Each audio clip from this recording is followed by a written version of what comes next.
आज की कहानी का नाम है इंतजार का फल। सब्र का फल मीठा होता है।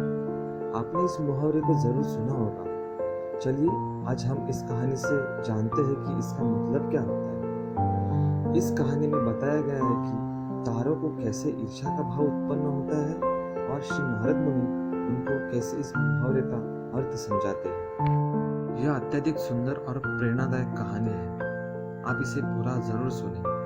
जब सूरज अस्त हो रहा होता है तब हल्की हल्की संध्या सी उत्पन्न होती है और चारों तरफ शांत वातावरण जैसा एक अंधेरा सा छा जाता है। सभी जीव जंतु पशु पक्षी अपने निवास स्थान को जाने लगते हैं और हल्की हल्की हवा चलने लगती है। हम जब आसमान की ओर देखते हैं तो सूर्यास्त हो रहा होता है। तभी आसमान में तारे टिमटिमाने लगते हैं। कुछ तारे अत्यधिक चमकीले होते हैं परंतु कुछ कम चमकीले होते हैं। अधिक चमकीले वाले तारों पर हमारी नजर जल्दी पहुंचती है परंतु कम चमकीले वाले तारों पर हमारी नजर बहुत कम ही जाती है।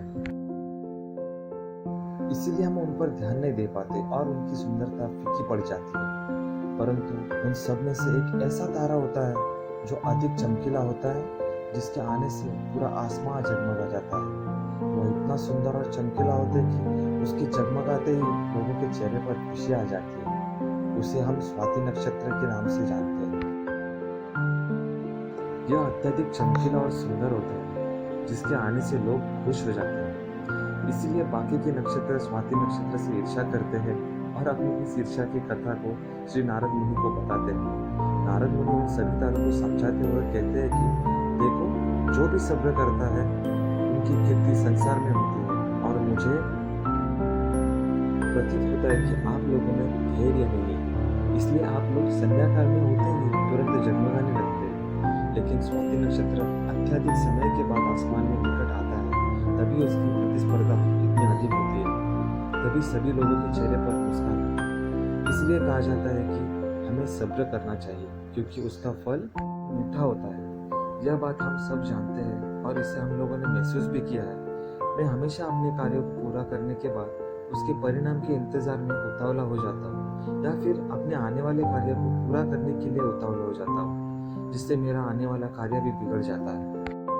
परंतु मुझे ऐसा नहीं करना चाहिए। मुझे सब्र करना चाहिए उस परिणाम का या उस आने वाले कार्य का, जिससे मैं उस कार्य को अच्छे से समाप्त करूं और उसका परिणाम भी अच्छा हो। हम जानते हैं जल्दी में लगाया हुआ निशाना हमेशा अपने गोल से बाहर जाता है। हमें धैर्यपूर्वक उस निशाने को भेजना चाहिए, तभी हमें जीवन में सफलता मिलेगी।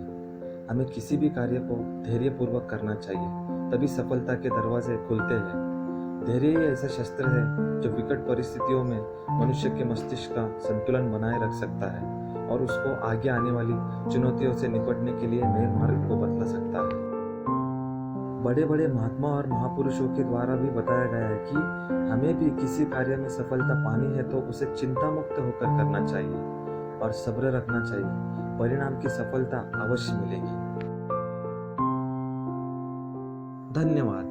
कहानी कैसी लगी ये कमेंट करके जरूर बताना।